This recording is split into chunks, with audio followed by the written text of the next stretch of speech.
સુરતની ગોડોદરા પોલીસે અપહરણના ગુનામાં મોટી સફળતા મેળવી છે। લગ્નની લાલચ આપીને સગીરાનું અપહરણ કરી મુંબઈ ભાગી ગયેલા શખ્સને પોલીસે ગણતરીના કલાકોમાં જ મુંબઈના બોરીવલી રેલવે સ્ટેશનથી ઝડપી પાડ્યો છે।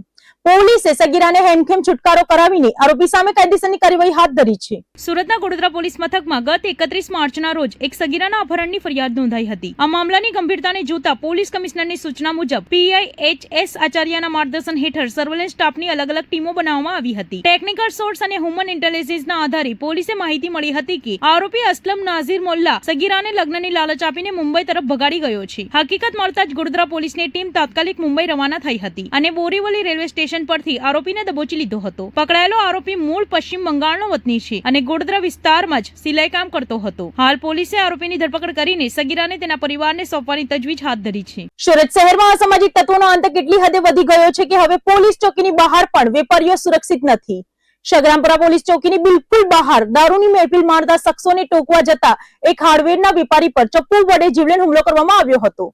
લોહીલુહાણ હાલતમાં વેપારીને સિવિલ હોસ્પિટલ ખસેડાયો છે। ચાકુનો ઘાવ મારેલો છે। એનું નામ છે રાહુલ કુમાર સોલંકી નામ છે। આને રહેવાનું છે મલેકવાડી। સુરતના નવસારી બજાર સગરામપુરા વિસ્તારમાં કાયદો અને વ્યવસ્થાના ધજાગરા ઉડતી ઘટના સામે આવી છે। અહીં સગરામપુરા પોલીસ ચોકીની બિલકુલ નજીક બસંત બાયદાન રામ નામના વેપારી પોતાની હાર્ડવેરની દુકાન ચલાવે છે। સવારે જ્યારે વેપારી પોતાની દુકાન ખોલવા પહોંચ્યા ત્યારે દુકાનની બહાર અસામાજિક તત્વો દારૂની મહેફિલ માણી રહ્યા હતા અને ત્યાં દારૂની બોટલો પડી હતી। વેપારીએ આ તત્વોને અહીં દારૂ ન પીવા માટે માત્ર ટકોર કરી હતી, જેનો ખાર રાખીને અસામાજિક તત્વોએ વેપારી પર ચપ્પુ વડે હુમલો કરી દીધો હતો। હુમલામાં વેપારીને પગના ભાગે ગંભીર ઇજાઓ પહોંચતા તેમને 108 મારફતે તાત્કાલિક સિવિલ હોસ્પિટલ સારવાર અર્થે ખસેડવામાં આવ્યા હતા। સ્થાનિક રહીશોનો આક્ષેપ છે કે આ વિસ્તારમાં અસામાજિક તત્વોનો રોજનો આતંક હોય છે। પોલીસ ચોકીની નાકની નીચે બનેલી આ ઘટનાએ સુરત પોલીસની કામગીરી પર અનેક સવાલો ઉભા કર્યા છે। અમદાવાદમાં કાયદો અને વ્યવસ્થાના ધજાગરા ઉડતી એક ચોંકાવનારી ઘટના સામે આવી છે।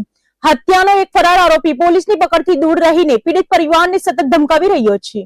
આટલું જ નહીં, આરોપીએ તેના સાગરીતો સાથે મળીને પીડિતાના ઘરની બહાર તોડફોડ કરી આતંક મચાવ્યો હતો, જેના સીસીટીવી ફૂટેજ પણ સામે આવ્યા છે। અમદાવાદમાંથી સામે આવેલી આ ઘટનાએ સમગ્ર વિસ્તારમાં ભયનો માહોલ સર્જ્યો છે। હત્યાના ગુનામાં સંડોવાયેલા અને લાંબા સમયથી ફરાર આરોપી હજુ પણ પોલીસ પકડથી બહાર છે। વાયરલ થયેલા સીસીટીવી ફૂટેજમાં જોઈ શકાય છે કે આ ખૂંખાર આરોપી પોતાના 2 સાગરીતો સાથે બાઇક પર સવાર થઈને પીડિતના ઘરે પહોંચ્યો છે। ત્યાં ઘરની બહાર પાર્ક કરેલી કારમાં આ શખ્સોએ બેફામ તોડફોડ કરીને નુકસાન પહોંચાડ્યું હતું। પીડિત પરિવારનો આક્ષેપ છે કે આરોપી સતત જાનથી મારી નાખવાની ધમકીઓ આપી રહ્યો છે, જેને કારણે પરિવાર અત્યારે ફફડાટમાં જીવી રહ્યો છે। આ મામલે સ્થાનિક પોલીસ મથકે ફરિયાદ નોંધવામાં આવી છે અને મુખ્ય આરોપી સહિત તેના સાગરીતો સામે કડક કાર્યવાહી કરવાની માંગ ઉઠી છે। સુરત શહેરમાં લોકોના આરોગ્ય સાથે ચેડા કરતું વધુ એક નકલી પનીરનું કૌભાંડ સત્તાવાર રીતે સાબિત થયું છે।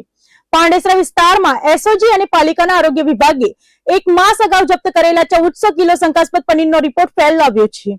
પનીરમાં ફેટના બદલે પામ ઓઇલનું જોખમી મિશ્રણ મળી આવતા હવે જવાબદારો સામે કાયદેસરનો સકંજો કસવામાં આવશે। સુરત એસઓજી અને એસએમસીના ફૂડ સેફ્ટી વિભાગ દ્વારા ગત 3 માર્ચના રોજ પાંડેસરાની ભીડભંજન સોસાયટીમાં એક પનીરના ગોડાઉન પર દરોડા પાડવામાં આવ્યા હતા। આ દરોડા દરમિયાન 3 લાખથી વધુની કિંમતનો 1401 કિલોગ્રામ શંકાસ્પદ પનીરનો જથ્થો અને પામોલિન તેલનો 16 ડબ્બા જપ્ત કરવામાં આવ્યા હતા। આ જથ્થાનો નમૂનો લઈને લેબોરેટરીમાં પરીક્ષણ માટે મોકલવામાં આવ્યા હતા। 25 દિવસ બાદ આવેલા રિપોર્ટમાં ચોંકાવનારો ખુલાસો થયો છે કે પનીરમાં ફેટની માત્રા અત્યંત ઓછી છે અને તેમાં મોટા પાયે પામ ઓઇલનું મિશ્રણ કરવામાં આવ્યું હતું। શુદ્ધ પનીરના નામે પામ ઓઇલ વેચતા આ નેટવર્કનો પર્દાફાશ થતા હવે સુરત પોલીસ દ્વારા પનીર વિક્રેતા સામે ગુનો નોંધવાની તજવીજ હાથ ધરવામાં આવી છે। તહેવારો અને લગ્નસરાની સિઝનમાં આવું નકલી પનીર લોકોના સ્વાસ્થ્ય માટે ગંભીર ખતરો ઉભો કરી શકે છે। સુરત શહેરમાં રખડતા શ્વાનનો આતંક અટકવાનું નામ નથી લઈ રહ્યું।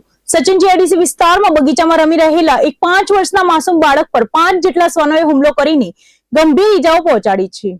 લોહીલુહાણ હાલતમાં બાળકને સારવાર માટે સિવિલ હોસ્પિટલ ખસેડવામાં આવ્યો છે। સુરતના સચિન જીઆઈડીસી વિસ્તારમાં રખડતા શ્વાનોએ ફરી એકવાર માસૂમ બાળકને નિશાન બનાવ્યું છે। 5 વર્ષનો હિતેશ જ્યારે બગીચામાં રમી રહ્યો હતો ત્યારે અચાનક 4 થી 5 શ્વાનોના ટોળાએ તેના પર હિંસક હુમલો કર્યો હતો। શ્વાનોએ બાળકને શરીરના વિવિધ ભાગે ગંભીર રીતે કરડી ખાતા તે લોહીલુહાણ થઈ ગયો હતો। બાળકની ચીસાચીસ સાંભળીને આસપાસના લોકો દોડી આવ્યા હતા અને તેને વધુ શિકાર બનતા બચાવ્યો હતો। હિતેશને તાત્કાલિક ધોરણે સુરતની નવી સિવિલ હોસ્પિટલ ખાતે સારવાર અર્થે ખસેડવામાં આવ્યો છે, જ્યાં હાલ તેની સારવાર ચાલી રહી છે। શહેરમાં અવારનવાર બનતી આવી ઘટનાઓને પગલે પાલિકાના ડોગ બર્થ કંટ્રોલ અને રખડતા પ્રાણીઓના ત્રાસ સામે સ્થાનિકોમાં ભારે રોષ જોવા મળી રહ્યો છે।